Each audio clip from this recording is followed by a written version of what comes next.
السلام علیکم دوستو، کیسے ہیں آپ سب؟ میں زبینہ فیاض ایک بار پھر آپ کے ساتھ میں شروع کر رہی ہوں داستان میر bye Humna Rajput episode number 33۔ اور شروع کرنے سے پہلے ہمیشہ کی طرح کہوں گی کہ اگر آپ میرے چینل پر نئے ہیں اب تک چینل کو سبسکرائب نہیں کیا تو پلیز چینل کو سبسکرائب کر لیں، بیل آئیکن کو ضرور دبا دیں، کمنٹ کر کے ضرور بتائیں کہ آپ کو ناول کیسا لگ رہا ہے، ساتھ ہی اپنے کانٹیکٹ میں شیئر ضرور کریں کیونکہ رائٹر کا حق ہوتا ہے۔ تو چلیں ہم اس ناول کو سٹارٹ کرتے ہیں۔ سکندر اپنی گاڑی سے نکلتے ہوئے بھاگنے والے انداز میں ہاسپٹل میں داخل ہوا جب سے اسے محمد لاکھانی کے ایکسیڈنٹ کی خبر ملی۔ وہ بغیر آرزو کی پرواہ کیے ہوئے کمرے سے بوکھلاتے ہوئے باہر نکل آیا تھا۔ اس کے لیے اگر کوئی شخص ضروری تھا تو وہ تھے اس کے بابا۔ وہ دنیا میں اگر کسی سے محبت کرتا تھا وہ صرف محمد لاکھانی تھے۔ سکندر کوریڈور میں آیا، اس سے سامنے ہی بینچ پر بیٹھا ایک شخص دکھائی دیا اور اس شخص کے ہاتھ میں محمد لاکھانی کا موبائل موجود تھا۔ سکندر سمجھ گیا تھا کہ اسے کال کرنے والا وہی آدمی تھا۔ میرے بابا، سکندر بغیر لگی لپٹی کے اس شخص کے سامنے کھڑے ہوتے ہوئے بولا، جبکہ وہ شخص ناسمجھی سے سکندر کو دیکھنے لگا۔ آپ کون؟ وہ شخص بینچ سے کھڑا ہوتا ہوا سکندر کو دیکھ کر استفسار کرنے لگا۔ آپ نے ہی میرے بابا کے موبائل سے کال کی تھی؟ سکندر بے چینی بھرے لہجے میں بولا۔ جی میں نے ہی کی تھی۔ غالباً آپ سکندر ہے، وہ شخص سکندر کو دیکھ کر بولا، کیونکہ موبائل نمبر پر سکندر کا نام لکھا ہوا تھا۔ جی میں ہی ہوں، اور میرے بابا کہاں پر ہے؟ سکندر اسے جواب دیتے اپنی نظریں ارد گرد دوڑانے لگا۔ وہ یہاں پر ہے، وہ شخص کچھ دور بنے آپریشن تھیٹر کی طرف اشارہ کرتے ہوئے بولا، اور پہلی بار تھا سکندر کا دل زوروں سے دھڑکا تھا، آنکھوں میں ایک خوف سا چھایا تھا، محمد لاکھانی کو کھونے کا خوف۔ وہ شخص کچھ دیر سکندر کے پاس بیٹھا رہا، پھر سکندر سے اجازت لیتا ہوا ہاسپٹل سے چلا گیا، لیکن جاتے وقت محمد لاکھانی کا موبائل سکندر کے حوالے کر گیا تھا، جبکہ سکندر غائب دماغی سے اس شخص کو جاتا دیکھ رہا تھا۔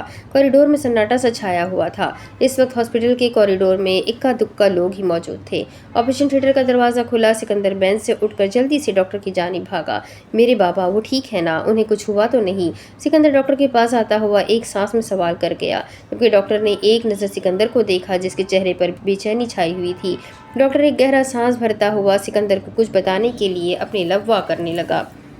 آئی ایم سوری، ہم آپ کے دونوں پیشنٹ کو نہیں بچا سکے۔ اگر انہیں جلدی ٹریٹمنٹ کے لیے ہاسپٹل لایا جاتا تو شاید ان کی جان بچ جاتی۔ ڈاکٹر کے الفاظ تھے یا پگھلا ہوا سیسا جو سکندر جیسے انسان کے وجود کو لڑکھڑانے پر مجبور کر گئے، جبکہ سکندر کی آنکھیں پھٹی کی پھٹی رہ گئی۔ سکندر نام سر کو ہلاتے ہوئے اپنے قدم پیچھے کی جانب لیتا ہوا لڑکھڑاتے ہوئے بینچ پر بیٹھ گیا۔ ڈاکٹر نے سکندر کو رحم بھری نظروں سے دیکھا تھا۔ ڈاکٹر سکندر کو سب فارمیلٹی پوری کرنے کا کہتے ہوئے وہاں سے چلا گیا تھا۔ قسمت کی کم ظرفی تھی کہ اس کے پاس کوئی بھی تسلی دینے والا نہیں تھا، کوئی اس کے آس پاس موجود نہ تھا جو اسے دو لفظ تسلی کے بول سکتا، وہ اکیلا تھا۔ ایک ہفتے بعد، آج ایک ہفتہ ہو گیا تھا محمد لاکھانی اور زبیر لاکھانی کی موت کو۔ سب کے لیے وقت نہیں رکتا، لیکن آرزو لاکھانی کے لیے وقت رک گیا تھا۔ اس کا دنیا میں واحد سہارا بھی اس سے چھین گیا تھا۔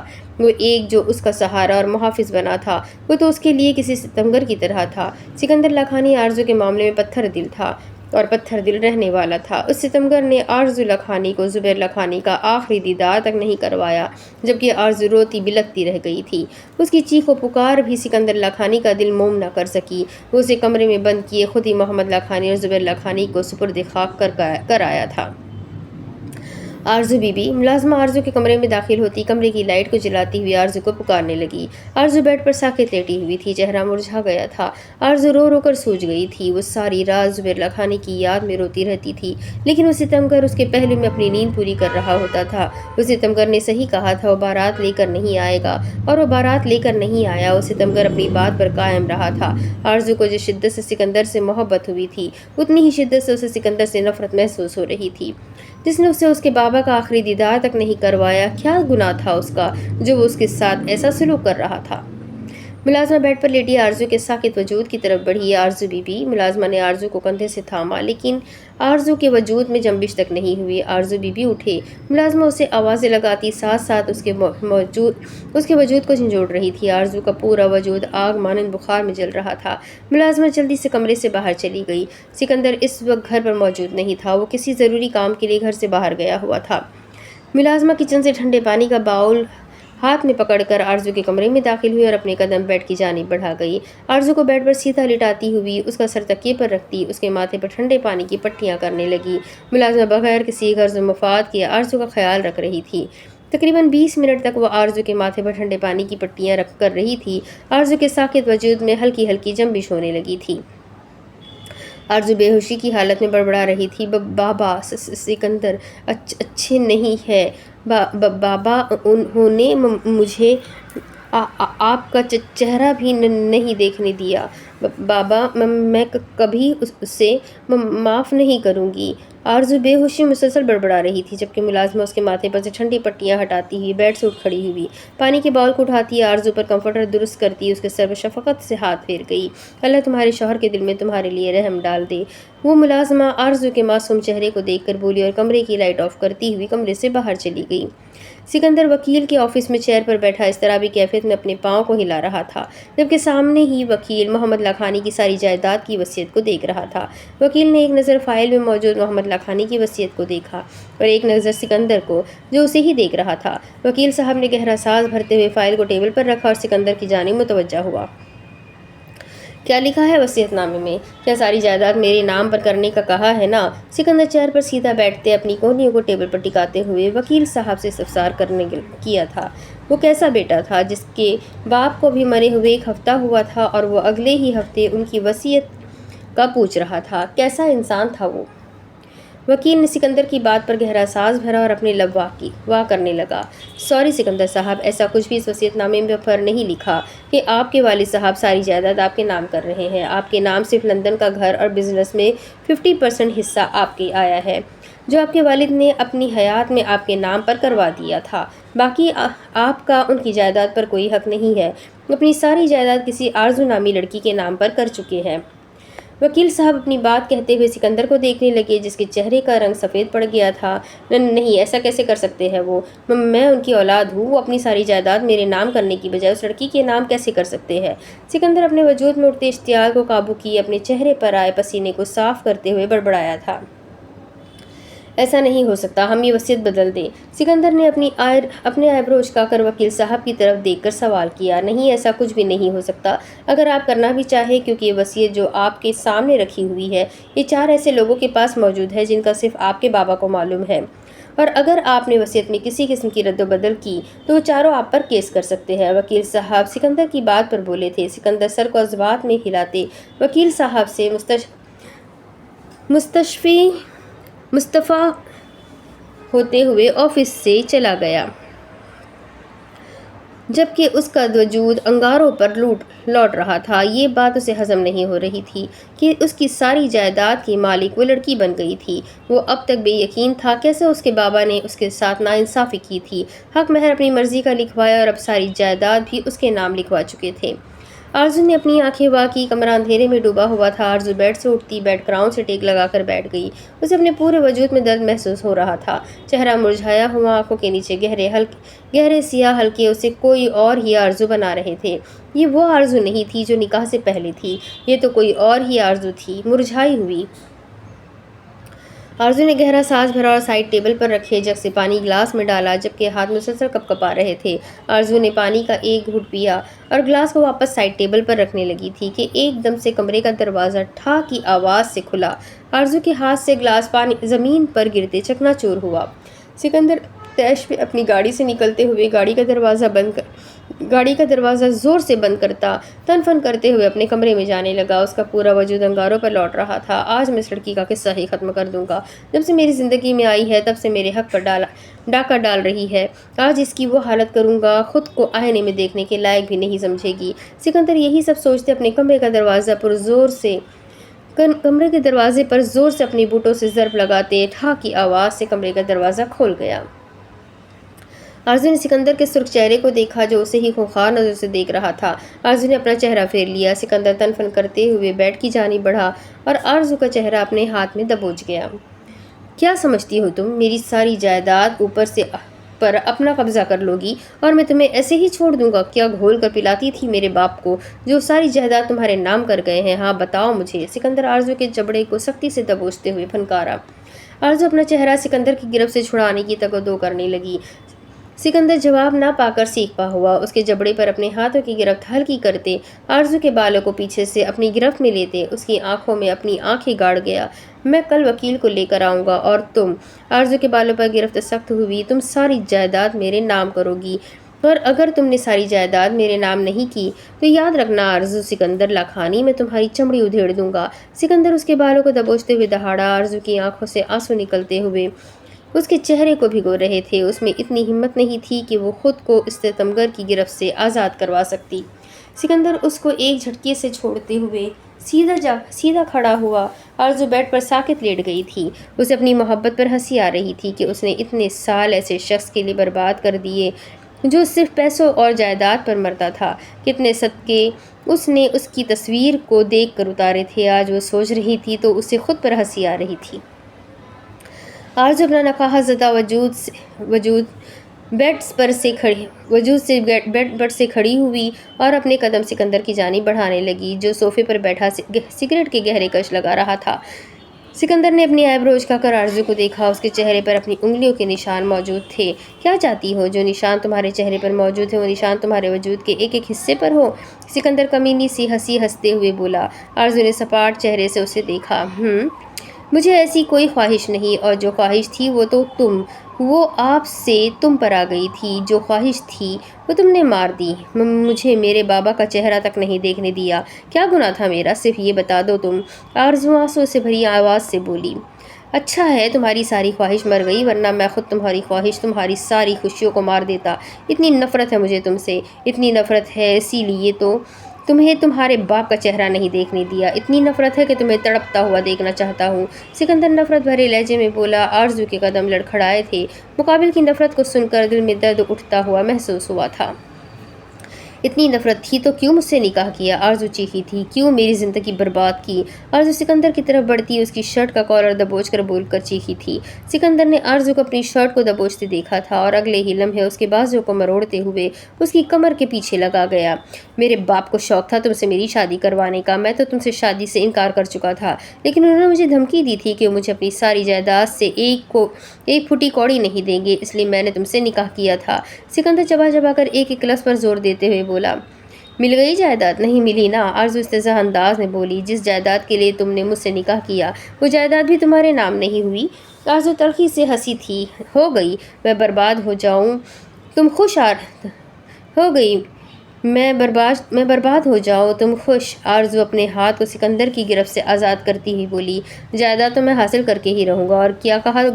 हो गई तुम बर्बाद? अभी कहाँ तुम बर्बाद हुई हो, अभी तो तुम्हारी बर्बादी शुरू हुई है। सिकंदर आरज़ू को सोफे पर फेंकते हुए खुद उस पर साया फिगन होते ज़ुमानी अंदाज में बोला। बर्बाद तुम तब होगी जब मैं तुम्हारे वजूद को हर रात अपने बिस्तर पर रौंद डालूंगा, तुम्हारी चीखों से अपनी अना को सुकून पहुंचाऊंगा, तुम्हारे जिस्म के एक एक हिस्से पर अपनी वहशत की छाप छोड़ूंगा, ऐसे में तुम्हें बर्बाद करूंगा। सिकंदर कमीनी सी हंसी हंसते हुए आरज़ू के औसा खता कर गया था। वैसे तुम्हें मेरे पहली किस्त तो याद होगी, क्या ऐसी ही किस्त तुम हर मेहमान को करती थी? सिकंदर आरज़ू के होठों को सख्ती से अपनी अंगूठे से छूते हुए बोला। सिकंदर आवाज़ उसकी बात पर चीखी। आरज़ू उसकी बात पर चीखी थी। चिल्लाओ मत। सिकंदर उसके चीखने पर उसके गाल पर दांत गाड़ते हुए दहाड़ा था। इतनी ही तुम दूध की धुली हो तो फिर क्यों मुझे खुद को छूने दिया? क्यों मुझे कुछ नहीं कहा? इसका मतलब यही हुआ ना कि आरज़ू लाखानी तुम हर किसी को खुद को छूने की इजाज़त दे देती हो। नहीं सिकंदर, ऐसा नहीं है। तो तुम मुझ पर गलत इल्ज़ाम नहीं लगा। वो तुम थे जिसने मेरे लबों को छुआ था। खुदा की कसम वो तुम थे। मैंने हमेशा खुद को तुम्हारा पाबंद रखा। आरज़ू हज़ियानी अंदाज में बोली थी। मुकाबिल का उसके किरदार पर बात करना आरज़ू को साकित कर गया था। उसकी एक गलती ने मुकाबिल को अपने किरदार पर बात करने का जवाब दे दिया था। देख चुका हूँ तुम कितनी मेरी पाबंद रह चुकी हो, सिकंदर इस्तफामिया अंदाज में बोला। आरज़ू ने ना में सर को हिलाया। सिकंदर आरज़ू के ऊपर से उठ खड़ा हुआ और उसकी तरफ वन अंदाज में बोला। कल तुम वकील के सामने वो सब कुछ मेरे नाम करने का बोलोगी, आई समझ? सिकंदर अपनी शहादत की उंगली आरज़ू को दिखाते हुए बोला। आरज़ू ने खाली आंखों से सिकंदर को देखकर अपने सर को हिलाया। सिकंदर अपने सर को झटकते हुए वॉशरूम में चला गया, जबकि आरज़ू नम आंखों से सिकंदर को जाता देख रही थी। सिकंदर ट्राउज़र पहने वॉशरूम से शर्टलेस बाहर आया और ड्रेसिंग टेबल के सामने खड़ा होता अपने बाल को दुरुस्त करते हुए एक नज़र मिरर में नजर आते आरजू के वजूद को देखने लगा। सिकंदर ब्रश को ड्रेसिंग टेबल पर फेंकते हुए बेड की जानिब अपने कदम बढ़ाते हुए बेड क्राउन से टेक लगाकर बैठ गया। ये मातम तुम्हें सारी ज़िंदगी करना है आरज़ू लखानी, शराफत से मेरे पास आओ। सिकंदर आरज़ू की सिसकियों की आवाज़ को सुनते हुए बोला। सिकंदर की बात पर आरज़ू की सिसकियों में इजाफा हुआ। सुना नहीं तुम्हें, मैंने कहा मेरे पास आओ। सिकंदर साइड टेबल पर रखे पानी के जग को फर्श पर जोर से मारते हुए दहाड़ा था। आरज़ू ख्वाब से सोफे पर से उठ खड़ी हुई। कांच का टुकड़ा उसके जख्मी पाँव की जिल्द में खप गया। पाँव जो पहले ही सितमगर की मेहरबानी से जख्मी थे, कांच लगने से खून उसके पाँव से निकलने लगा। सिकंदर उसके पाँव से निकलते खून को देखकर कहकहा लगा गया। तुम्हारे वजूद से निकलता खून सिकंदर लखानी की अना को सुकून पहुंचाता है। आरज़ू लखानी, तुम्हारे वजूद पर लगे जख्म सिकंदर को बहुत भाते हैं। सिकंदर अपनी नज़रें आरज़ू पर गाड़े हुए शैतानी हंसी हंसते हुए बोला। आरज़ू ने कर्ब से अपनी आंखें बंद की थी। कम ऑन बेबी, जल्दी से बेड पर आओ। अगर मैं आया तो जानती हो मेरे आने का तरीका कार। सिकंदर आरज़ू को अपने कदम बढ़ाते ना देखकर बोला। आरज़ू ने एक नज़र सिकंदर और एक नज़र ज़मीन पर बिखरे कांच को देखा। नहीं सिकंदर, आरज़ू आंसू भरी नज़रों से देखकर बोली। सिकंदर ने उसके इनकार पर खून आशाम नज़रों से आरज़ू को देखा। आरज़ू सिकंदर की खून उतरी नज़रों को देखकर सहम गई और अपने कदम बेड की जानिब बढ़ाने लगी। कांच के टुकड़े आरज़ू के पाँवों को जख्मी कर रहे थे। आरज़ू गहरे गहरे सांस भरती अपने वजूद को घसीट रही थी। बुखार से उसकी हालत पहले ही नकाहत ज़दा थी और अब पाँव से निकलता खून उसके जिस्म में कमज़ोरी का सबब बना था। आरज़ू अपने चकराते सर से सिकंदर की जानिब बढ़ती कि एकदम से आंखों के सामने अंधेरा छाया और आरज़ू लखानी का वजूद पल भर में ज़मीन बोस हुआ। सिकंदर ने आरज़ू के बेहोश वजूद को देखकर अपना सर झटका था। सिकंदर कंफर्टर खुद पर दुरुस्त करते अपनी आंखें मूंद गया, जबकि आरज़ू लखानी का बेहोश पड़ा वजूद अपनी बेकदरी पर खून के आंसू रोता रह गया। कहाँ वो अपने बाप की लाडली बेटी थी और अब वो कहाँ किसी बेकदरे के हाथ लग गई थी। सच ही कहते हैं, माँ बाप के लाडलों की को किस्मत बड़ा रुलाती है। सिकंदर शर्टलेस बेड पर लेटा कंफर्टर खुद पर ताने पिछले 1 घंटे से आरज़ू के बेहोश पड़े वजूद पर अपनी नज़रें गाड़े हुए था। उसे एक पल भी आरज़ू के बेहोश वजूद पर रहम नहीं आया था। सिकंदर एकदम से खुद पर से कंफर्टर हटाते हुए बेड पर से उठ खड़ा हुआ और वजूदों समेत बेड पर लेटा हुआ था। सिकंदर ने एक नज़र ज़मीन पर बिखरे कांच के टुकड़ों को देखा और एक नज़र आरज़ू के पाँव में चुभे कांच के टुकड़े को। आरज़ू के पाँव से बहता खून खुश्क हो चुका था, जबकि खून के नन्हे नन्हे कतरे ज़मीन पर गिरे हुए थे। सिकंदर अपने पाँव में मुकीम जूतों से कांच के टुकड़े साइड करते हुए अपने कदम आरज़ू की जानिब बढ़ाते उसके माथे पर हाथ रखते हुए बुखार की शिद्दत महसूस करने लगा, जो उसे कम ही महसूस हो रही थी। सिकंदर अपना हाथ उसके माथे से हटाते उसके पास ही ज़मीन पर बैठे आरज़ू को गौर से देखने लगा। वो आज उसे गौर से देख रहा था, जबकि उसे देखकर सिकंदर को अपने दिल में किसी किस्म की कोई हलचल महसूस नहीं हुई थी। न उसे देखकर सिकंदर का दिल शिद्दत से उसके लिए धड़का था।